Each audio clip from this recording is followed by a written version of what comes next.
Ftit mumenti wara tmiem il-logħba bejn Spal u Inter, logħba li nistgħu ngħidu hekk l-Inter rbaħna b'mod komdu, rbaħna 4-0. Fl-ewwel taqsima forsi it-tim kien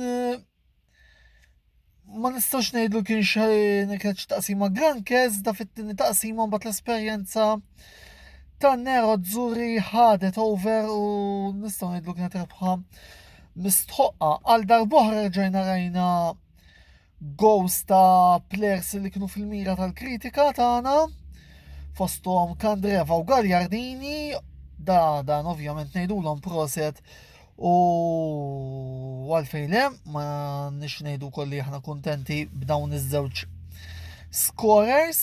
Kuntent ukoll għal player ieħor ġie kritikat Cristiano Biraghi illi ukoll sab il-xibka u għal daqstant nistgħu ngħidu li tlieta mill-aktar players fil-mira illum għamlu xogħolhom, bravu Antonio, bravu Cristiano, bravu Roberto.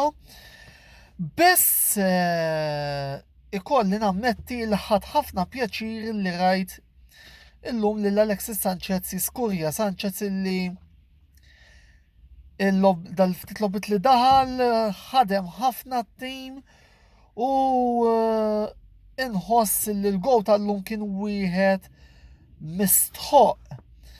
Nittamaw biex nkun onest li Marotta jirnexxielu jalaq ma' Ed Woodward u forsi għal dik is-somma ta' 20 miljun li qegħdin jgħidu Alexis Sanchez isir plejer tal-Inter a titolo definittivo.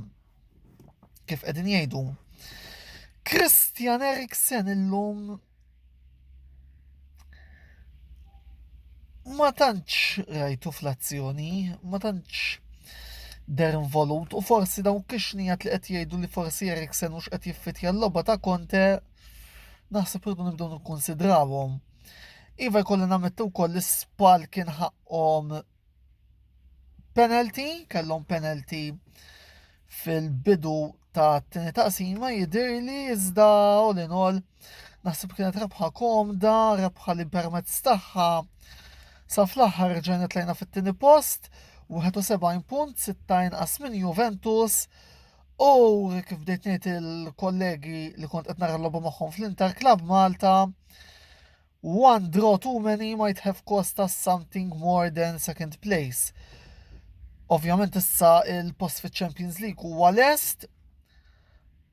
Nammetti li nixtieq issa nispiċċa t-tieni avolja l-Atalanta illi għaddej b'ritmu tal-iddemunjati biss l-għana ewlieni ta' Inter f'dan l-istadju inħoss li jrid ikun biss u esklusivament il-5 ta' Wissu u il-logħba kontra l-Getafe li għadna biċ-ċans li nieħdu tazza ejja nippruvaw naħdmu ħalli forsi inġibu dik l-Ewropa League f'Milan fix-xahar ta' Wissu anke jekk tfadal 4 logħbiet illi naħseb ikun iżjed taqlek ikun użhom bħal esperiment jekk jew bekk tiġi t-tieni tiġi t-tlieta jew tiġi r-raba' mhux se tagħmel differenza, jiena nemmen li nispiċċaw it-tielet għaliex l-Atalanta jidhru unstoppable u l-Lazio bir-rispett kollu lejn parti ta' relazzjoni li qegħdin isegwu dan il-video log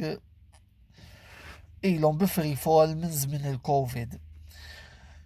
Għalissa nieqaf hawnhekk, jekk tridu taraw iżjed minn dawn il-video logs li qed nagħmel inkitbu fuq dal-istazzjon ta' YouTube, klik. Tmiem il-ġimgħa tirritorna l-Formula 1 ukoll għal daqstant video logs fuq il-Formula 1 se jkollna wkoll.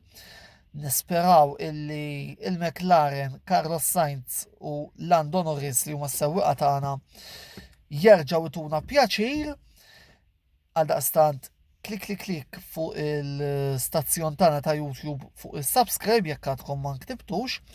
Inkitbu wkoll fuq il-paġna tagħna ta' Facebook klik għal dawk li huma kontenut ġurnalistiku u għal dawk kollha li jinteressom il-live gaming.